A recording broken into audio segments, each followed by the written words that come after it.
title this particular section of the chapter, and that includes harvest of things like grains, etc., produce of certain types of fruits, leaves, minerals, buried treasure, believe it or not, and honey. And this is based on the verse number 141 in Surah Al-An'am. Allah says what means, and He it is who causes gardens to grow, both trellised and untrellised, and palm trees and crops of different kinds, food and olives and pomegranates, similar and dissimilar. Eat of each of its fruits when it yields, and give, this is where you have to pay attention, and give its due on the day of its harvest. Give its due on the day of its harvest, and be not excessive. Indeed, He does not like those who commit excess. Ibn Abbas, the great companion and scholar of the Quran, believed or opined that the part in this verse when it says its due means zakat. Give its due on the day of its harvest. That means zakat. And in some cases, that's 10%. Others, it's only 5%. As per Imam Ahmed, zakat, is obligatory upon every measured and stored item. Everything that can be measured and that can be stored. So things which are not measured, or things that are perishable, like most fruits and vegetables, are not zakatable items. Consideration for measurement is found in the hadith reported by both Al-Bukhari and Muslim. The Prophet ﷺ said there's no charity for anything less than 5 wasqs. Wasq is a form of measurement. A wasq is equivalent to 270 US pounds. So 5 times that amount. How much is that? 1,100, close to 11. What is it exactly? 5 times 270, 1140? 1350? Okay, so 1,350 pounds. That's the amount of yield that you have to have, produce, etc. So we're not talking about what we give for Zakat al-Fitr, yeah. We're talking about a considerable amount. So this is like for farmers. They have big fields, etc. Consideration for it being storable, so first was the measurable, now storable lies in the fact that something perishable is not of real benefit over time. So you're not going to hold it long enough for it to be stagnant to pay anything on it, right? So it has to be something that's non-perishable that you can store away. So here you should note the way evidence for things is used, or how evidence, or what type of evidence is used to arrive at certain conclusions. So in our previous level of this study, Bidayat al-Abid, we were just stating the law as was concluded by this particular school. There was no explanation, there was no evidence presented, it was just a basic idea. Gives us a basic idea. Now we're being introduced by Ibn Qaid, who's helping us here with our explanation, producing some of the evidence from the Sunnah. As we can see, first we started with the Quran, verse number 141, Surah Al-An'am. Now we're looking at Sahih Bukhari and Muslim. And then consideration of its being storable lies in what? There's some deductive reasoning here. The fact that something perishable is not of real benefit over time. Okay, so you can see the various types of evidence. So when someone says Quran and Sunnah, it doesn't mean that evidence is strictly found in the Quran only and the Sunnah only, of those two sources, but there's other things that come into play to help us understand how to practice faith. And here's one of those examples. He goes on, he says, such as grains like wheat, barley, beans, rice, garbanzo beans, corn, millet, lentils, all other grains, even if not a staple food. Right, so these are some of the staple foods. But if it's a grain and it's not a staple food, it's also included. He says like safflower seeds, cress, radish, all types of spices like coriander, cumin, flaxseed, cucumber seed, etc. All based on the general words of the Prophet ﷺ collected by Imam al-Bukhari.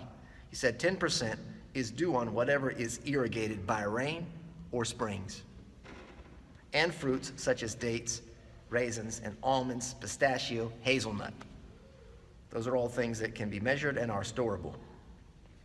It's not due on the remaining types of fruits, vegetables, herbs, flowers, etc., except for things which are measurable and storable, like thyme, saltwort, sumac, edible tree leaves, such as lotus, jujube, and myrtle. These things are all sought after and are measured and stored. Here's where we get to kind of a major point in the discussion. He says, so long as they reach the nisab. The nisab should be a word which is familiar to you. The nisab, which is the total amount after grains have been sifted from their husks and other produce has been dried, and it is 5 wasqs. There we are with that measurement again. This is the nisab, 1,350 pounds, US pounds. This is the minimum threshold. So if you are a farmer or you have farmland or produce and your yield gets to that minimum level, you have to pay zakat. Anything below, there's no zakat due. So that level and above, then you have to pay a zakat payment on the various different types. Here's where we get to your point. He says, a wasq is equivalent to 60 sa'as. The sa' is what? 4 muds. The mud is a double-handed scoop. And 1 sa' is equivalent to 4 of those. And that's how much you give for zakat al-fitr. So in order to get 1 wasq, you have to have 60 of these, which basically means 5 times 60 is what? 300. 300. Sa'as equals the amount required. So check this out, because this is where it gets kind of tricky. So a wasq is a weight. A sa'a is a measure of volume. What's going on here? Right? The wasq, the mud, the sa'a are all measures of volume. And they have been transferred to weight in order to prevent discrepancy. Right? So basically to standardize the amounts, they've been transferred into weight.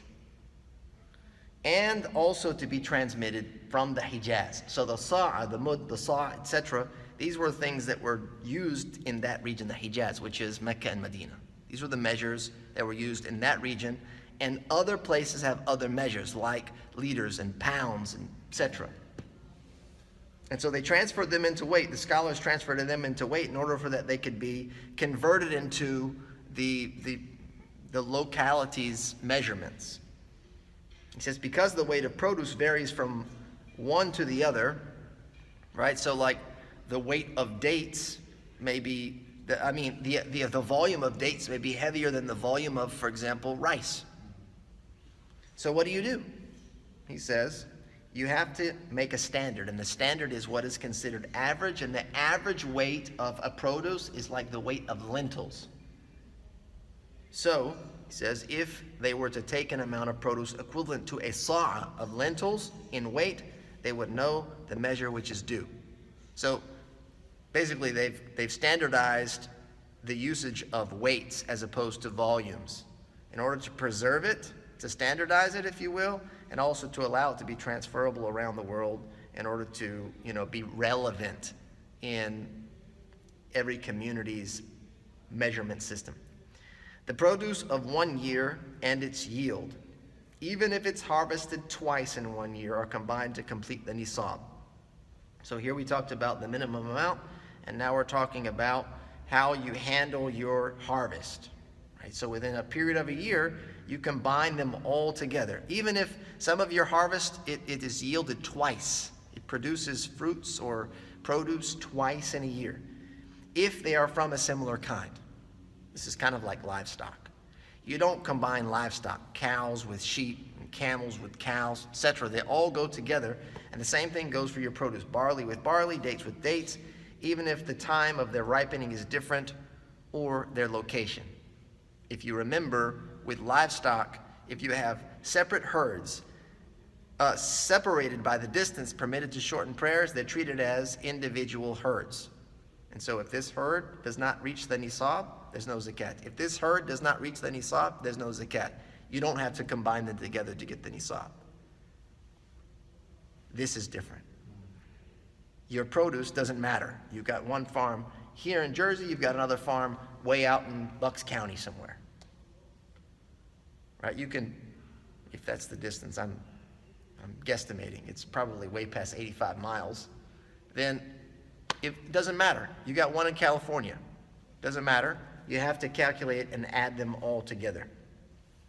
He says, but not different kinds. So like combining barley with wheat, that doesn't work. Dates with raisins, etc. He says it is not obligatory for that which has been possessed after its obligation, which is when the produce ripens. That's when the zakat of produce is obligatory. It's when it ripens, not before that. Like the one who is paid from the harvest, etc. So basically, they're going to get paid after that period. Also, that which has been gathered from permissible things like terebinth and mountain barley. These are like, your open fields, kind of like unclaimed land on the mountaintops. You go and you gather up a bunch of stuff that fell. Wild stuff you're collecting. You're not harvesting that. Even if you gather enough to reach the nisab, because it's not a harvest, there's no zakat on it. You can go gather up all of the fallen nuts and fruits, etc., from the ground on an open field without you harvesting that, and it is free and clear.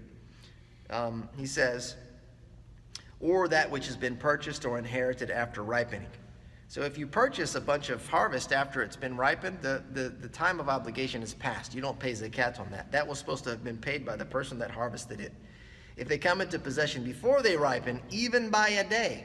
So if you go and purchase a whole field, a farm, and it hasn't ripened, tomorrow it ripens, guess who pays zakat? Not the old owner, the new owner, which is you. Now, because now you have access to all of that harvest, and you have to pay zakat on that. It becomes an obligation. How much do you pay?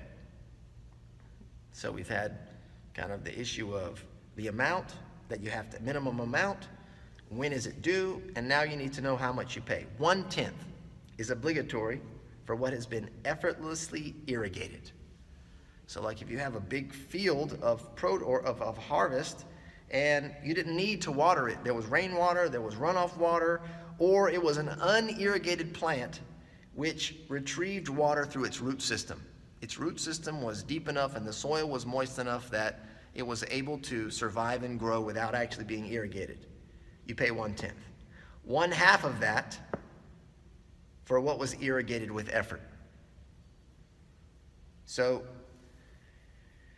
half of that would be 1/5.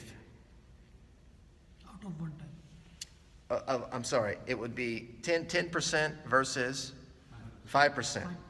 5%, not 1/5, but 5%. He says, and this is if you had to install some type of irrigation system. In the old day, it was you have to carry buckets by cow or by donkey, or they started to put those water wheels, or they have a spring. Anything that you have to pay for and install, whether it's manual or automatic these days, then you pay 5%. If it's a combination of the two, where 50% of your irrigation was from natural, effortless sources like rainwater, and 50% of it you had to supplement from your irrigation system, then 3/4, 7.5%. If you are uncertain as to the equal combination, you don't know which one was more beneficial for the crops or which one grew the crops greater, then you stick with the safest, and that is the complete 10%. Consideration is given to the irrigation method here. Right? So that helps determine whether or not you pay more or you pay less.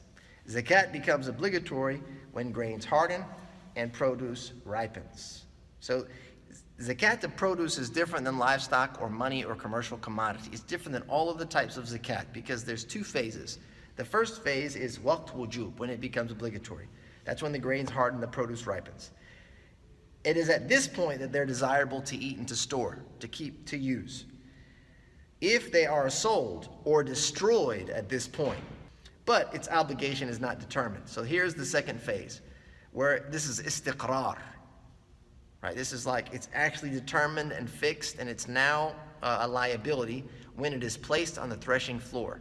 And this is where they dump all of the grains and all of the produce. It's where it's let to dry out and it's sifted from its husks, etc. Because you're going to take a weight.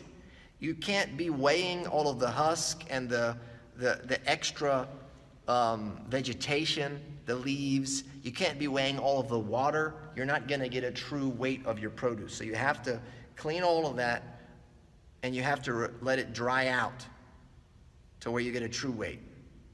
Before this time, they are considered like that which is not fully possessed, and that's why it's not, the zakat is not determined. He says, if not out of negligence, it is spoiled. Prior to that, placing on the threshing floor, it is voided because it was not fully determined, meaning it wasn't intentionally destroyed. You can consider what the amount that was destroyed to be voided. If a portion of it is destroyed after the time of obligation, zakat must be paid on the remainder so long as it reaches the nisab. If some is destroyed after that point, zakat is due on the remainder so long as the total reaches the nisab. So basically here, you're looking at the amount that you have left before its obligation. If some of it was destroyed, whatever's remaining, if it reaches the nisab, you pay on that. If after it's obligatory and some of it was destroyed, you have to look at the total amount. And if it reaches the nisab, you have to pay regardless of whatever amount is left.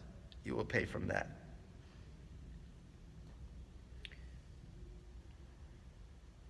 He says it's required that the filtered grains and dried produce be given as zakat. This is what you give. And it's impermissible to purchase it, which is an invalid transaction. So when you give your zakat or you give charity, this is also for sadaqah, if you give something, you can't go rebuy it.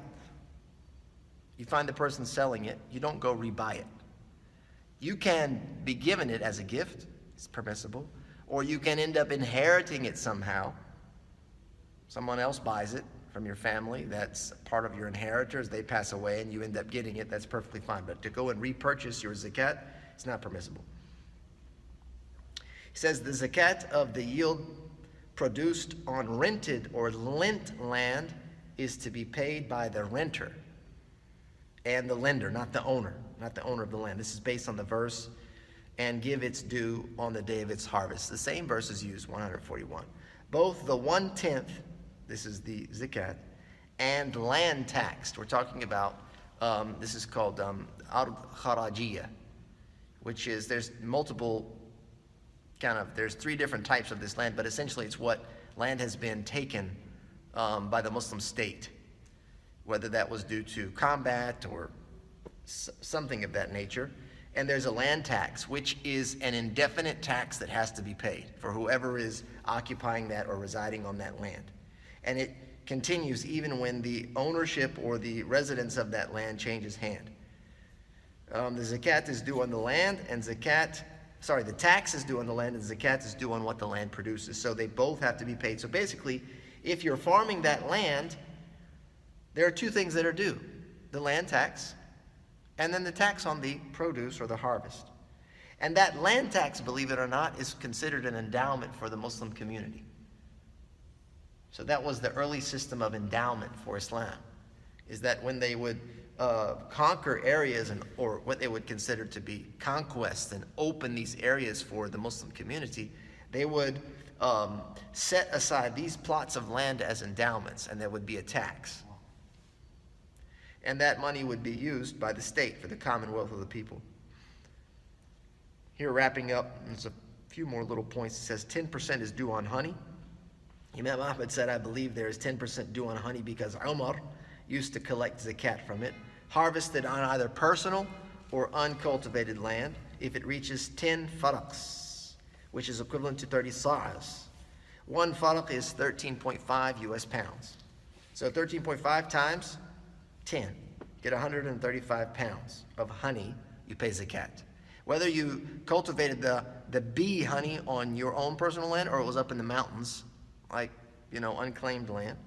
If minerals reach the nisab, 2.5% is due after smelting and purifying those minerals from their, various impurities, from that which is considered currency. Has to be given from the actual mineral. So like gold and silver is considered currency. So if you unearth that, you mine that, and then you go and smelt that to remove whatever impurities that are in there, then you have to give 2.5% of that. Any other thing like iron, ore, etc., then you pay the market value of it, 2.5%. He says, here's where we get to the buried treasure.